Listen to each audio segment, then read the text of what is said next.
जैन साथियों, दीपांजलि एकेडमी में आपका स्वागत है। दोस्तों, आज हम बायोलॉजी के महत्वपूर्ण प्रश्न बताएंगे परीक्षाओं की दृष्टि से, जो बहुत महत्वपूर्ण है। देखिए दोस्तों, पहला है, काला आजार एवं फोड़े के रोग को फैलाने वाला कीट कौन सा है?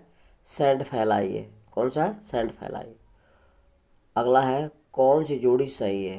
तो एपीकल्चर मधुमक्खी का पालन करता है। ठीक है, एपीकल्चर के अंदर मधुमक्खी का पालन होता है, तो ये सही है पहला। ठीक है दोस्तों, अगला है, निम्नलिखित रोगों में से कौन सा टाइगर मच्छरों द्वारा संचालित नहीं होता? ठीक है दोस्तों, निम्नलिखित रोगों में से कौन टाइगर मच्छरों द्वारा संचालित नहीं होता? तो जापानी एनसेफेलाइटिस होता है, ध्यान रखना। जापानी एनसेफेलाइटिस रोग होता है जो टाइगर मच्छरों द्वारा संचालित नहीं होता। बाकी डेंगू होता है, पीतज्वर होता है, चिकनगुनिया होता है। ये सभी तीनों जो होते हैं मच्छरों द्वारा फैलता है, लेकिन ये जो जापानी एन्सेफेलाइटिस है ये नहीं फैलता है, ध्यान रखिएगा। अगला है, व्हेल निम्न वर्गों में से किस वर्ग का प्राणी है? तो व्हेल जो है स्तनधारी वर्ग का प्राणी, क्योंकि ये बच्चे पैदा करती है, बच्चे देता है। जो बच्चे देता है वो स्तनधारी वर्ग के अंतर्गत आते हैं, तो व्हेल जो है स्तनधारी वर्ग का प्राणी है। अगला है, सबसे बड़ा स्तनपायी कौन सा है? तो सबसे बड़ा व्हेल मछली होती है, ध्यान रखना। सबसे बड़ा स्तनपायी कौन सा है? व्हेल मछली। अब अगला है, निम्नलिखित प्रजातियों में से कौन सी दांत वाली व्हेलों में विशालतम है? तो वो कौन सी मछली जिसके दांत पाए जाते हैं और सबसे बड़ी है, इसका मतलब ये है। तो वह है स्पर्म व्हेल, ध्यान रखना। कौन सी है? स्पर्म व्हेल है, जिनके दांत पाए जाते हैं और वो सबसे विशाल है। ठीक है दोस्तों, अगला है दोस्तों, शरीर में कौन सा जल का कार्य नहीं है? शरीर में कौन सा जल का कार्य नहीं है, यानी जल और किस में कार्य नहीं करता? तो ये दोस्तों, यह एक आदर्श विसर्जन माध्यम करता है, ऐसा ही है।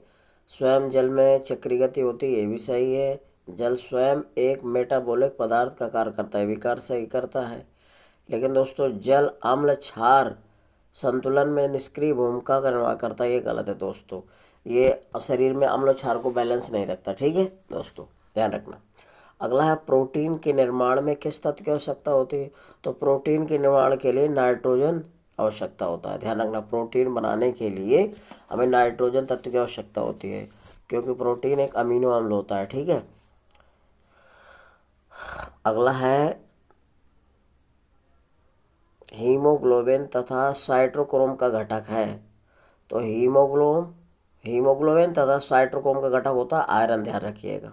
ठीक है, क्योंकि आयरन में हीमोग्लोबिन पाया जाता है। अगला, यदि कोई व्यक्ति केवल दूध, अंडे और रोटी पर गुजारा करे तो उसमें से कौन सा रोग हो सकता है?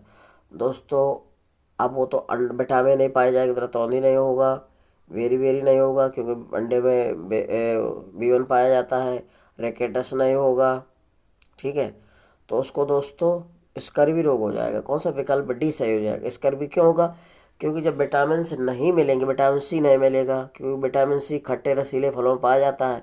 सबसे ज़्यादा विटामिन सी आंवले में पाया जाता है, नींबू है, संतरा है, ठीक है दोस्तों, टमाटर है, ये सब में पाया जाता है। तो विटामिन सी की शरीर में कमी हो जाती है, तो विटामिन सी की कमी से स्कर्वी रोग हो जाएगा। ठीक है दोस्तों, तो विकल्प डी सही हो जाएगा। अगला है, रक्त का थक्का जमने के लिए आवश्यक विटामिन है। तो रक्त का थक्का जमने के लिए विटामिन के आवश्यक होता है और तभी जमता है। तो विटामिन के लिए क्या होता है? नेप्थोकिनोन होता है। तो ये विकल्प सी सही हो जाएगा। रक्त का थक्का जमाने के लिए आवश्यक विटामिन है नेप्थोकिनोन, क्योंकि विटामिन के की कमी से रक्त का थक्का नहीं जमता। जब विटामिन के की कमी हो जाती है तो विटामिन के को कहते हैं नेप्थोकिनोन। अब विटामिन ए का उत्कृष्ट स्रोत क्या है दोस्तों? तो विटामिन ए सबसे ज़्यादा किस में पाई जाती है, इसका मतलब ये है। तो गाजर में भी पाई जाती है, पका आम में भी पाई जाती है, ठीक है, और पेठा जो होता है उसमें भी पाई जाती है। लेकिन सबसे ज़्यादा जो है विटामिन ए धनिया के पत्ते, जो हरी धनिया होती है उसमें सबसे ज़्यादा विटामिन पाया जाता है, ध्यान रखना। ठीक है दोस्तों, हरी धनिया है, जो हरी धनिया विटामिन ए का बहुत अच्छा स्रोत होता है। जिन व्यक्तियों को एनीमिया रोग हो जाता है, खून की कमी, उनको धनिया का जूस या धनिया की चटनी पर्याप्त मात्रा में देनी चाहिए, तो जिससे रोग दूर हो जाता है। ठीक है दोस्तों, अगला है साथियों, जहाँ वसाओं, कार्बोहाइड्रेट तथा प्रोटीन का पाचन पूर्ण होता है, वो कौन सा है? तो दोस्तों ध्यान रखना, छोटी आंत है, जो छोटी आंत में संपूर्ण भोजन का पाचन होता है, पाचन क्रिया पूरी होती है। तो वसा हो, कार्बोहाइड्रेट हो, प्रोटीन, सबका पूर्ण पाचन होता है छोटी आंत में, ध्यान रखिएगा, ठीक है। पाचन क्रिया मुख से ही शुरू हो जाती है, लार से, लेकिन पूर्णतः पाचन होता है छोटी आंत में।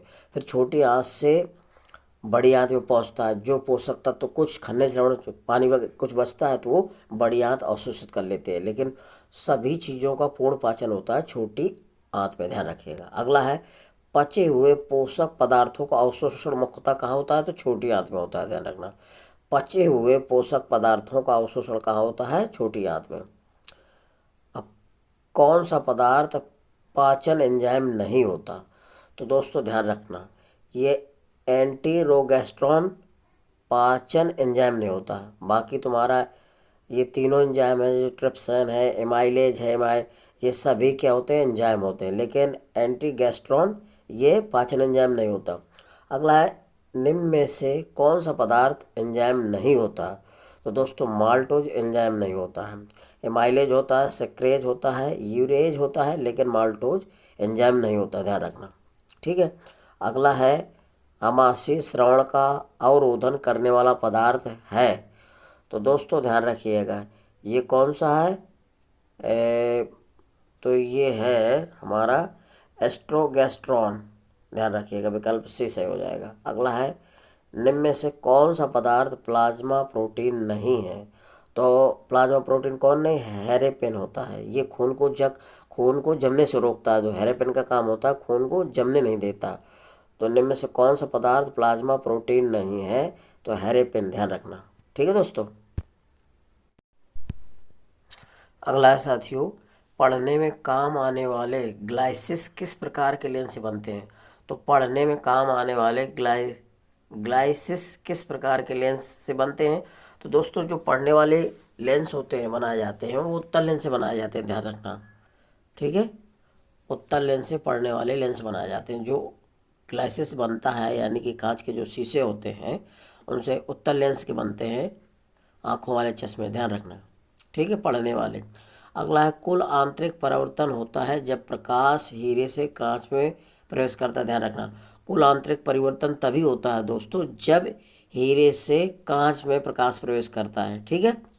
और पूर्ण आंतरिक परावर्तन होता है जैसे हीरे का चमकना है, रेगिस्तान में मरीच का बनना है, ठीक है, ये सारे जो है, और फाइबर है तुम्हारा, ये सभी आंतरिक परावर्तन के उदाहरण है, ठीक है।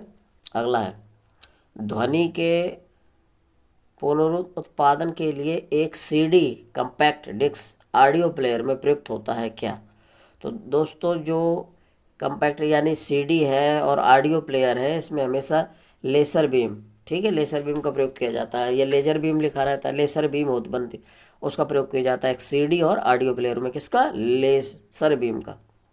प्रकाशिक तंतु निम्न में से किस सिद्धांत पर कार्य करता है, तो अभी बताया कि प्रकाशिक तंतु जो फाइबर होता है वो पूर्ण आंतरिक परावर्तन निर्भर करता है, ध्यान रखना। प्रकाशिक तंतु निम्न में से किस सिद्धांत पर कार्य करता है, तो पूर्ण आंतरिक परावर्तन पर, ठीक है। अगला है किसी वस्तु के त्रिविमीय प्रतिरूप को अंकित तथा पुनरावृत्ति करने की तकनीकी का क्या नाम है, तो दोस्तों ये हेलोग्राफी है, जिससे त्रिविमीय प्रतिरूप को अंकित तथा पुनरावृत्त करने की तकनीकी का नाम है हेलोग्राफी। इसके द्वारा त्रिविमीय प्रतिरूप को अंकित और पुनरावृत्ति यानी कि दोबारा उसको उभारने के काम आता है हेलोग्राफी, ठीक है दोस्तों। अगला है दोस्तों, निम्नलिखित में से किसमें उच्चतम ऊर्जा होती है, तो दोस्तों ध्यान रखना, जिसकी तरंग दैर्घ्य कम होती है उसकी ऊर्जा अधिक होती है। तो दोस्तों ये जो नीला प्रकाश है इसकी उच्चतम ऊर्जा होती है, ध्यान रखना, नीले प्रकाश में उच्चतम ऊर्जा होती है, ठीक है। अगला है स्पष्ट दृष्टि की न्यूनतम दूरी कितनी होती है, तो स्पष्ट दृष्टि की न्यूनतम दूरी 25 सेंटीमीटर होती है। दोस्तों ये पूछा जाता है कि समान आँख के लिए न्यूनतम दूरी कितनी होनी चाहिए, तो 25 सेंटीमीटर। एक विद्यार्थी को अपने आँखों से 25 सेंटीमीटर की दूरी पर पुस्तक रखकर पढ़ना चाहिए, ठीक है। तो समान आँख के लिए स्पष्ट दृष्टि की न्यूनतम दूरी कितनी होती है, 25 सेंटीमीटर, ध्यान रखिएगा। अगला, ठीक है।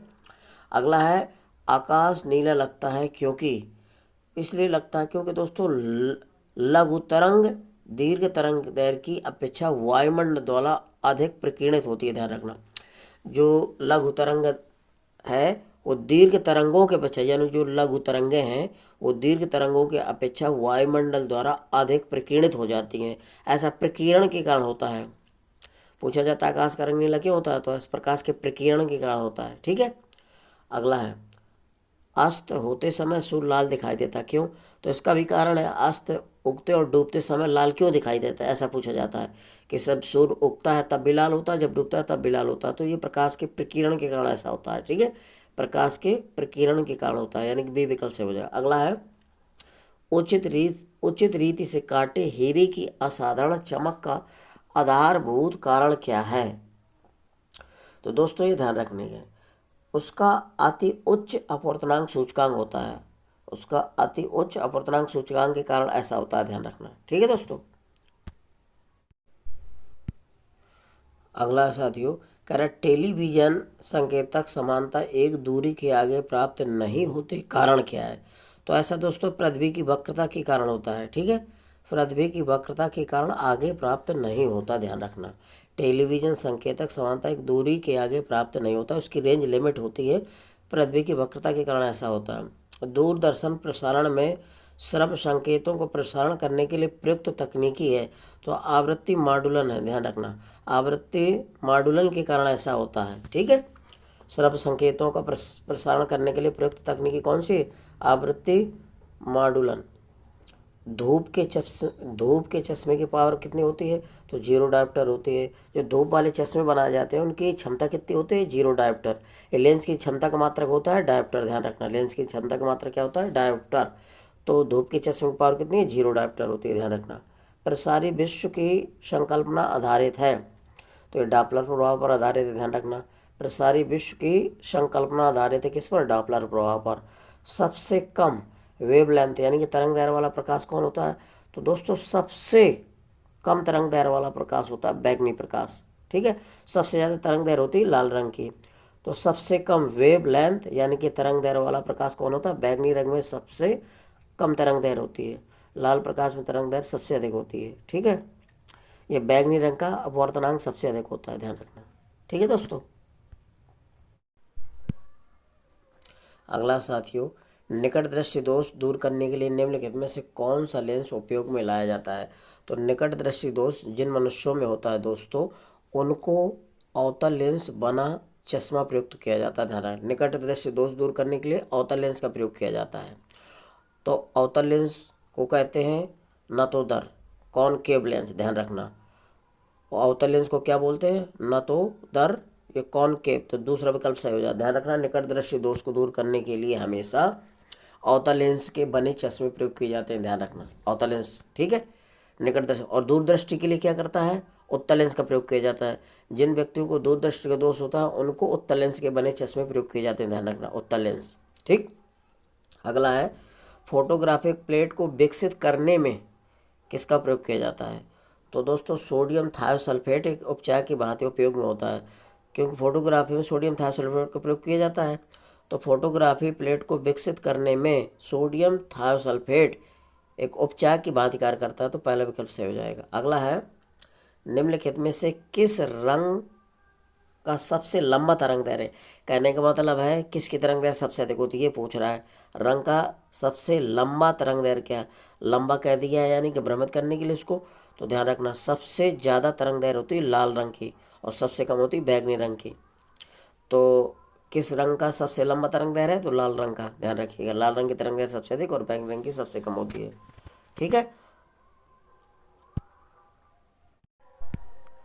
अगला साथियों एक रंगीन टेलीविजन में 3 आधारभूत रंगों के मिश्रण से रंग बनते हैं, ये कौन कौन से, वो वैसे कौन से 3 रंग हैं जो टेलीविजन में 3 आधारभूत रंगों के मिश्रण से रंग बनते हैं, कलर बनते हैं टेलीविजन में। ठीक है, तो दोस्तों ये जो प्राथमिक रंग होते हैं लाल हरा और नीला, ध्यान रखना। लाल हरा नीला से टेलीविजन के जो मिश्रण के रंग बनते हैं, ध्यान रखना किससे, लाल हरा और नीला से, तो ये दूसरा विकल्प सही हो जाएगा। ठीक है, टेलीविजन में किन रंगों को प्रयोग किया जाता है, तो लाल हरा और नीला, ध्यान रखिएगा। अंतरिक्ष यात्री को आकाश कैसा दिखाई देता है, तो काला दिखाई देता है। अंतरिक्ष यात्री जो भी व्यक्ति अंतरिक्ष में जाते हैं वहाँ आकाश का रंग कैसे दिखाई देता है, काला दिखाई देता है। ठीक है दोस्तों, अगला है रमन प्रभाव का प्रकाश की उन किरणों से संबंध है जो आर पार जाती हैं, किसके? सभी पारदर्शी माध्यम से आर पार जाती हैं, ध्यान रखना। रमन प्रभाव प्रकाश के उन किरणों में संबंध है जो आर पार जाती हैं, कहाँ? सभी माध्यमों में, ध्यान रखना, सभी माध्यम में जाती हैं। डाढ़ी बनाने के लिए कौन सा अवतल दर्पण का प्रयोग किया जाता है? डाढ़ी बनाने के लिए जो नाई प्रयोग करते हैं तो अवतल दर्पण का ही प्रयोग करते हैं, जिसके द्वारा हमें चेहरा दिखाई देता है। तो डाढ़ी बनाने के लिए किसका प्रयोग करते हैं? अवतल दर्पण का, ध्यान रखना हमेशा। अगला है प्रकाश सजावट तथा विसर्जन। प्रकाश सजावट तथा विज्ञापन के लिए विसर्जन नलिकाओं में प्रयुक्त होने वाली कौन सी गैस है? तो उसमें दोस्तों नियान गैस भरी होती है। जितनी भी प्रकाश सजावट और विज्ञापन में प्रयुक्त होने वाले विसर्जन नलिकाओं में प्रयुक्त होने वाली कौन सी गैस होती है? नियान गैस भरी जाती है, ध्यान रखना। प्रकाश सजावट और विज्ञापन के लिए जो एडवर्टाइज निकाले जाते हैं उनमें नियान गैस होती है। अगला है, यद्यपि पानी पारदर्शक है फिर भी कोयरा में पानी की बूंदों के होने के बावजूद दूर की वस्तु नहीं देखी जा सकती, क्योंकि प्रकाश किरणों का पूर्ण आंतरिक परावर्तन होता है, जिससे प्रकाश सीधा प्रेक्षक की आंखों तक नहीं पहुंच पाता। दोस्तों इसका मेन कारण होता है प्रकाश की जो किरणें होती हैं उसका पूर्ण आंतरिक परावर्तन होता है, और पूर्ण आंतरिक परावर्तन होने के कारण जो प्रकाश होता है हमारी आंखों पर आंखों तक नहीं पहुंच पाता। अगर प्रकाश हमारी आंखों तक आए तो परावर्तित होकर उस वस्तु पर दिखे, तो प्रतिबिंब बने तो हमें दिखाई दे, तो प्रकाश हमारी आंखों तक नहीं पहुंच पाता। ठीक है दोस्तों, तो सी विकल्प सही हो जाएगा। दोस्तों मेरे वीडियो को लाइक और सब्सक्राइब करिए। ठीक है दोस्तों, मेरा वीडियो यदि अच्छा लगता है तो अगली नोटिफिकेशन के लिए मेरे वीडियो को सब्सक्राइब अवश्य करिए। ठीक है दोस्तों, जय हिंद।